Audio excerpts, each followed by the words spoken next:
आपको एक बाइबल के कैरेक्टर के बारे में बताना चाहता हूँ और वहां से हम कुछ चीजें प्राप्त करें। उस कैरेक्टर का नाम है जरुब्बाबिल।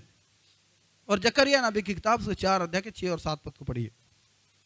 जकरिया नबी की किताब 4 अध्याय के 6 और 7 पद को, और जहां तक समय अलाउ करेगा वहां तक हम आगे बढ़ेंगे। तब उसने मुझे उत्तर देकर कहा, ना ना ना, ज़रुब्बाबेल के लिए यहोवा का यह हाँ, वचन है, जरुब्बाबेल के लिए यहोवा का यह वचन है, ना तो बल से ना तो बल से और ना शक्ति से, ना शक्ति से, परंतु मेरे आत्मा के द्वारा मेरे होगा। आत्मा के द्वारा होगा। मुझ सेनाओं के यहोवा का यही वचन है। मुझ सेनाओं के यहोवा का यह वचन है। हे बड़े पहाड़ तू ए क्या बड़े है? पहाड़ तू क्या है? ज़रुब्बाबेल के सामने तू मैदान हो जाएगा, जरुब्बाबेल के सामने तू मैदान हो जाएगा, और वह चोटी का पत्थर यह पुकारते हुए आएगा, उस पर अनुग्रह हो, और वो अनुग्रह। चोटी का पत्थर पुकारता हुआ आएगा कि उस पर अनुग्रह हो, अनुग्रह। हालेलुया। हालेलुया। जब आप बाइबल में देखते हैं इस चीज को कि इजराइल लोग चाहे स्वतंत्र हो चाहे गुलाम हो, लेकिन जब भी उन्होंने परमेश्वर की नजर की, परमेश्वर ने पूरी सहायता की। हालेलुया। हालेलुया। अब क्या सुन रहे हैं? जब भी इजरायलियों ने परमेश्वर को नजर किया, परमेश्वर ने उनकी पूरी सहायता की, क्योंकि दर्शन परमेश्वर का है। परमेश्वर मिस्र की गुलामी से इजराइल के राष्ट्र को छुड़ाया। सुन रहे हैं आप लोग? परमेश्वर ने मिस्र की गुलामी से इजराइल के राष्ट्र को छुड़ाया और उनके सामने एक दर्शन रखा, कनान देश में जाकर जीने का दर्शन। Praise the Lord. एक उत्तम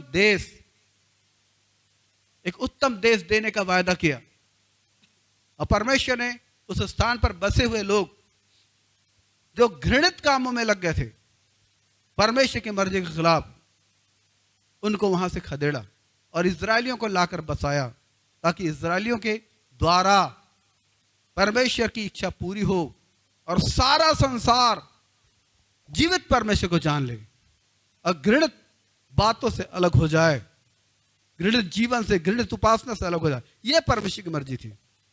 हालेलुया। और परमेश्वर अपने वायदों को याद रखने वाले परमेश्वर हैं। उन्होंने याद रखा। वो अति बुद्धिमान परमेश्वर है, महाबुद्धिमान परमेश्वर। उन्होंने याद रखा और अपने वायदे को पूरा किया। इजराइल को मिस्र निकाला और कनान देश दिया, लेकिन इजराइल लोग विश्वास योग्य नहीं ठहरे और इसलिए उन्हें बंधुआई में जाना पड़ा। और ये जो कहानी है, ये बंधुआई के बाद की कहानी है।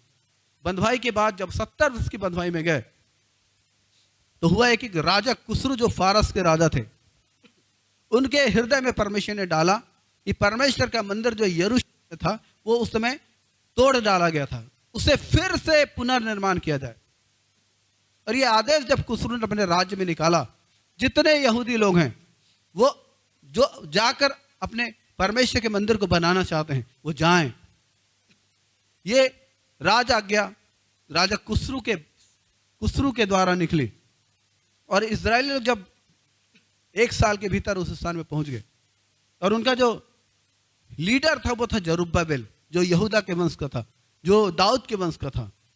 जरुब्बाबेल, हो सकता है आपको थोड़ा कठिन जान पड़े, लेकिन जरुब्बाबेल को कितने लोग जानना चाहते हैं? कितने लोग जानते हैं जरुब्बाबेल की कहां पर लिखा है? जरुब्बाबेल के बारे में, जरुब्बाबेल के बारे में 2 किताबों में लिखा है। कौन कौन सी किताब? एक तो अभी आप पढ़ रहे हैं, जकरिया किताब, 3 किताबों में। दूसरा जकरिया पहले हग्गै नबी किताब है, उस किताब में। और तीसरा एजरा की पुस्तक में लिखा है जरुब्बाबेल के बारे में। और एजरा की किताब में आपको मिलता है, ये जरुब्बाबेल का एक और नाम था, वो शेषबत्सर कहलाता था। और ये शेषबत्सर नाम जो है, ये एजरा की किताब में पाया जाता है, जरुब्बाबेल का नाम।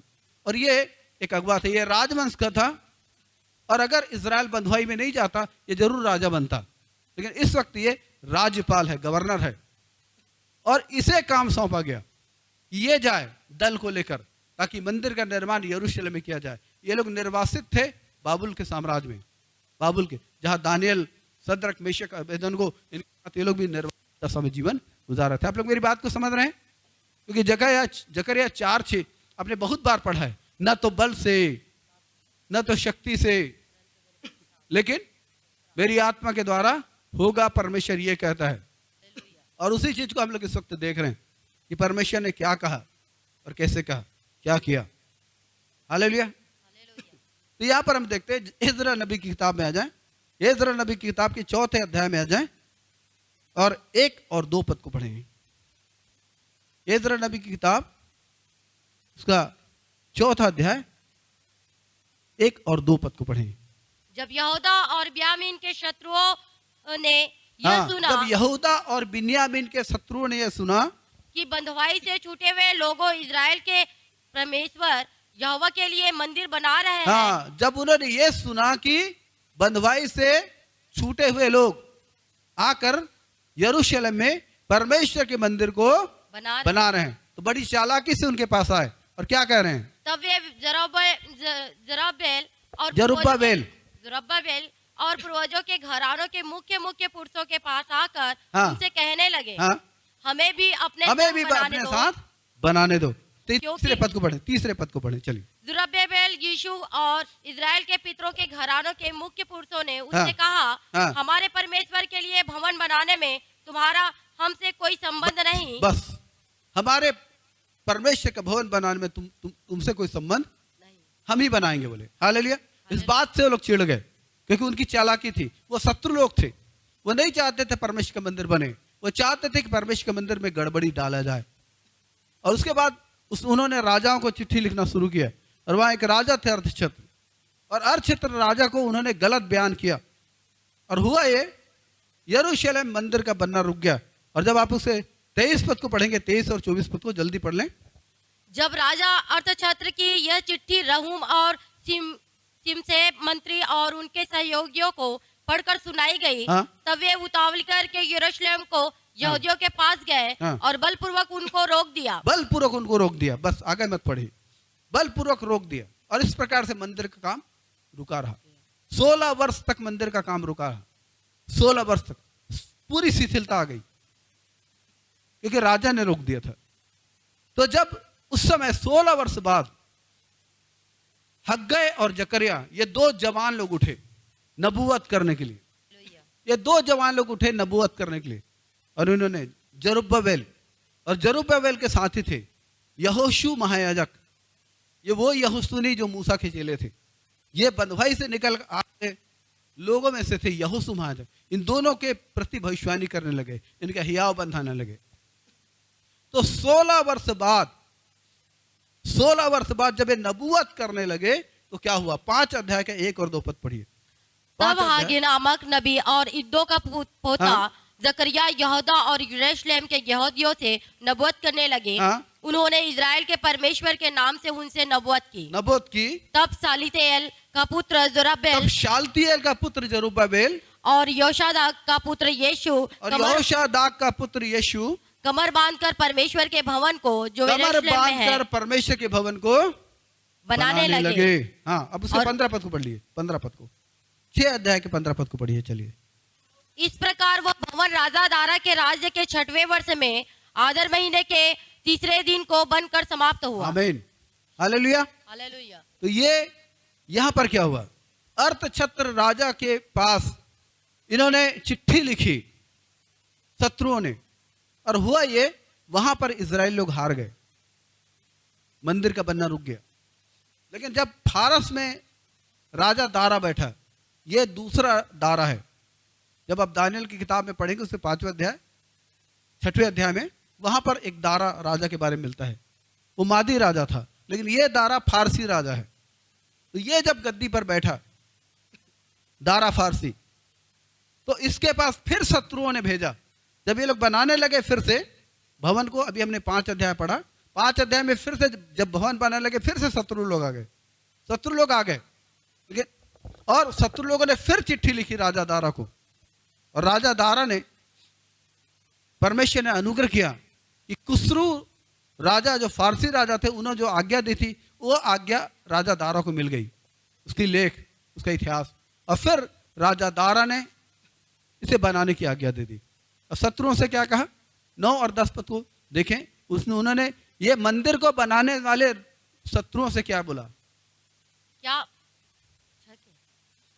क्या बछड़े, क्या मेढ़े, क्या मेमने। ये दारा राजा ने आज्ञा निकाली, क्या बछड़े, क्या मेढ़े, क्या मेमने, क्या मेमने, स्वर्ग के परमेश्वर के होम बलियों हाँ। के लिए जिस जिस वस्तु का उन्हें प्रयोजन हो, हाँ और जितना गेहूं, नम और दाख मधु और हाँ तेल यरूशलेम के याजक के, यह सब उन्हें बिना भूल चूक प्रतिदिन हाँ, प्रतिदिन क्या किया जाए? दिया जाए। इसको आज्ञा मिली मालूम? उन शत्रुओं का आज्ञा दिया गया जिन्होंने यरूशलेम के मंदिर को बनाने से रोकना चाहा था। ये परमेश्वर का काम है। हालेलुया। ये परमेश्वर का काम है, इंसान की बस की बात नहीं है। हमने पढ़ा, परमेश्वर ने बोला 16 वर्ष बाद जब काम रुक गया था, परमेश्वर ने बोला कि ना तो जकरिया उसके 4:6 में, ना तो बल से न शक्ति से, लेकिन मेरे आत्मा के द्वारा। और जब ये भविष्यवाणी यहोशू के पास, जरुब्बाबेल और यहोशू के पास पहुंची, इन्होंने कमर बांध कर काम करना शुरू कर दिया। Praise the Lord. आप लोग जानते हैं भविष्यवाणी का मतलब क्या होता है? भविष्यवाणी में 2 चीजें होती हैं। या तो भविष्यवाणी आपको कंफर्म करती है कि पहले जो, यदि एक व्यक्ति भविष्यवाणी करता है तो पहले यदि भविष्यवाणी हुई है, या परमेश्वर ने आपको वचन दिया है, दर्शन के द्वारा या वचन के द्वारा आपसे बातें की है, कोई किया है, या आपकी प्रार्थना को पूरा करने के लिए, या कोई आश्चर्य करने के लिए परमेश्वर ने ठाना है आपके साथ, तो यदि कोई भविष्यवाणी करता है तो आपका दर्शन कंफर्म होता है। ये भविष्यवाणी का पहला, ये भविष्यवाणी का जो है पहला मकसद है, उद्देश्य। भविष्यवाणी का दूसरा मकसद, उद्देश्य होता है, वहां डायरेक्शन होता है, माने अगुवाई होती है। मैंने बहुत सारे ऐसे लोगों को देखा जिनके बारे में बड़ी बड़ी भविष्यवाणियां हुई। मैंने तो आत्मिक जीवन के 35 साल पूरे कर लिए ना। अब मैं शुरू से ऑब्जर्वर रहा हूं, ढूंढने वाला, खोजने वाला, जांचने वाला। तो मैंने देखा बहुत लोगों के जीवन में बड़ी बड़ी भविष्यवाणी हुई, और बड़ी शान से वो लोग उन भविष्यवाणियों का प्रचार भी करते थे। परमेश्वर मुझसे ऐसा बोला, वैसा बोला। लेकिन मैंने देखा वो उससे आगे नहीं बढ़े, उनका दर्शन पूरा नहीं हुआ। क्यों नहीं हुआ? क्योंकि उन्होंने डायरेक्शन को पाना नहीं चाहा, डायरेक्शन को, अगुवाई को पाना नहीं चाहा। और मैं आपको बोलना चाहता हूं, यदि परमेश्वर ने आपसे कुछ बोला है, यदि आपको कुछ बोला, परमेश्वर से पूरा करेंगे। लेकिन आप सुनिए परमेश्वर और क्या कहते हैं। हालेलुया। परमेश्वर क्या चाहते हैं कि मेरा क्या पार्ट होगा, मैं क्या करूं, चुप रहूं, चुप बैठूं, या परमेश्वर के वचन के अनुसार आगे बढ़ूं। तो जब ये तो मंदिर बनाने आए थे, 16 साल काम रुक गया, फिर जब भविष्यवाणी हुई, परमेश्वर ने कहा मैं करूंगा, जबकि राजा की आज्ञा थी, काम रुक गया था। लेकिन जब नया राजा बैठा, इन्होंने फिर से मंदिर को बनाना शुरू कर दिया, क्योंकि परमेश्वर ने इनसे बोला था। Hallelujah, hallelujah. फिर शत्रुओं ने चिट्ठी लिखी, फिर रोकना चाहा काम को, फिर शत्रुओं ने चिट्ठी लिखी। मैंने कहा परमेश्वर के काम को स्थगित किया जा सकता है, रोका नहीं जा सकता। हालेलुया। परमेश्वर का प्लानिंग, परमेश्वर की योजना स्थगित की जा सकती, रोकी नहीं जा सकती। लेकिन परमेश्वर पहले से, यदि उसके कामों को रोकने की कोशिश की जाए, तो पहले से ज्यादा पावरफुल वे में परमेश्वर काम करते हैं। समझ रहे? आदम के जीवन में जब पाप आया, योजना स्थगित हो गई, लेकिन योजना असफल नहीं हुई, प्लानिंग खत्म नहीं हुई, प्लानिंग रुक गई, खत्म नहीं हुई, और उसको यीशु मसीह के द्वारा हमारे जीवन में परमेश्वर ने पूरा किया है, और बहुत ही शानदार तरीके से। हालेलुया। हो सकता है, और मैं आज सुबह मनन कर रहा था, प्रभु ने मुझको आपको एक चीज सिखाने बोला, और मैं आपको सिखाना चाहता हूं। प्रभु ने बोला हर व्यक्ति परमेश्वर की निगाह में कीमती है। परमेश्वर जो भी करता है, जो भी कहता है, या वो जब एक व्यक्ति को चुनता है, बुलाता अपने पास, तो वो एक साधारण चीज नहीं होती, क्योंकि इस बात को करने वाला परमेश्वर साधारण तरीके से करता है, लेकिन साधारण परमेश्वर नहीं। तो यदि परमेश्वर ने आपको बुलाया है, आपको चुना है, तो ये एक साधारण चीज नहीं है, एक असाधारण और अलौकिक चीज है, क्योंकि अलौकिक परमेश्वर ने आपको बुलाया है। हालेलुया। अलौकिक परमेश्वर ने आपको क्या किया? बुलाया है। आप कौन है? हम लोग अलौकिक लोग हैं। पहले हम इस पृथ्वी के लोग थे, क्योंकि आदम में थे, लेकिन जब हमने यीशु मसीह पर विश्वास किया, हम यीशु मसीह के हो गए, हम स्वर्गीय लोग हो गए। Praise the Lord, hallelujah. क्योंकि आने वाले वक्त में जब यीशु, हमें मिट्टी में दफन होकर पड़ा रहना नहीं पड़ेगा। जो मिट्टी में चले गए हैं वो तो मुर्दों में से जी उठेंगे और हम बदल जाएंगे और महिमा की देह को प्राप्त करेंगे और प्रभु यीशु मसीह के साथ अनंत काल का राज्य करेंगे। हालेलुया। तो हम साधारण लोग नहीं हैं, हम राज्य करने के लायक लोग हैं। हम साधारण लोग नहीं। परमेश्वर साधारण लोगों को चुनता है और असाधारण काम करता है। वो निर्बलों को चुनता है और बलवानों को लज्जित करता है। मूर्खों को चुनता है और ज्ञानवानों को लज्जित। यह परमेश्वर का काम है। प्रभु का धन्यवाद।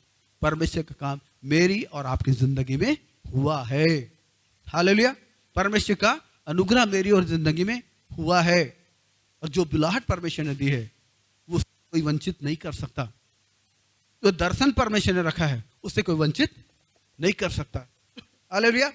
तो फिर से जकरिया उसके 4 अध्याय के 7 पद को पढ़िए। जकरिया 4 अध्याय का 7वां पद क्या लिखा है? हे बड़े पहाड़, तू क्या है?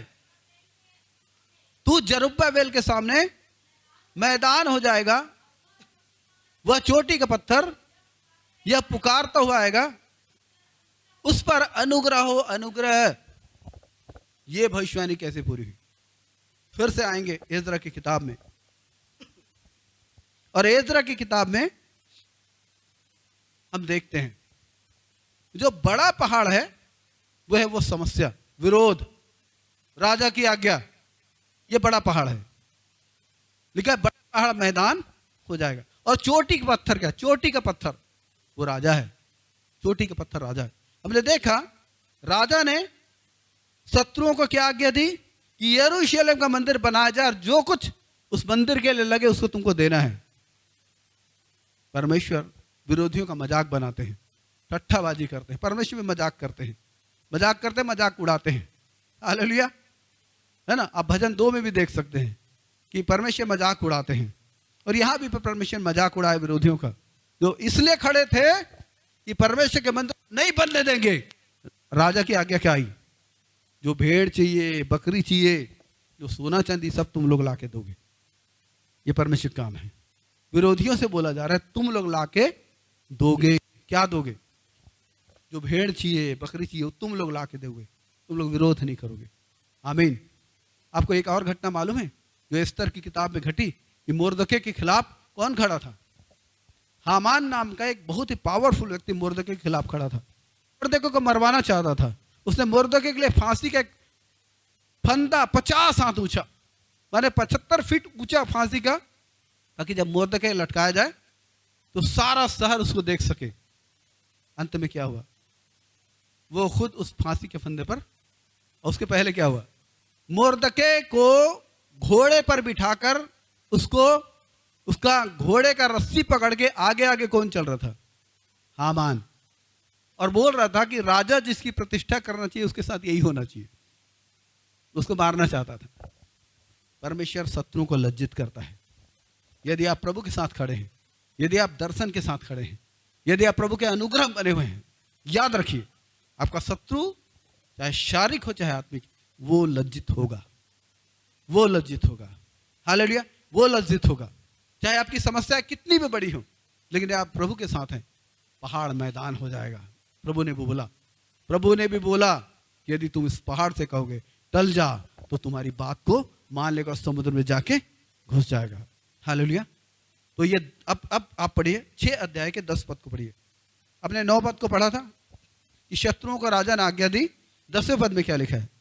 इसलिए कि भूल चूक प्रतिदिन ने, इसलिए कि वे स्वर्ग के परमेश्वर को सुखदायक सुगंध वाले बलि चढ़ाकर राजा और राजकुमारों के दीर्घायु के लिए प्रार्थना किया करें। हाँ, क्या करें? प्रार्थना राजा और राजकुमारों के लिए के दीर्घायु के लिए प्रार्थना किया करें। ये चोटी का पत्थर है। अरे चोटी का पत्थर आकर बोल रहा है अनुग्रह हो, मुझ पर अनुग्रह हो, मुझे दीर्घायु मिले, मेरे बच्चों को दीर्घायु। ये चोटी का पत्थर है। परमेश्वर ऐसा करता है। यदि आप प्रभु के साथ खड़े हैं, यदि आप अनुग्रह में खड़े हैं, विश्वास में खड़े हैं, दर्शन में खड़े हैं, तो कुछ भी असंभव नहीं है। आमीन।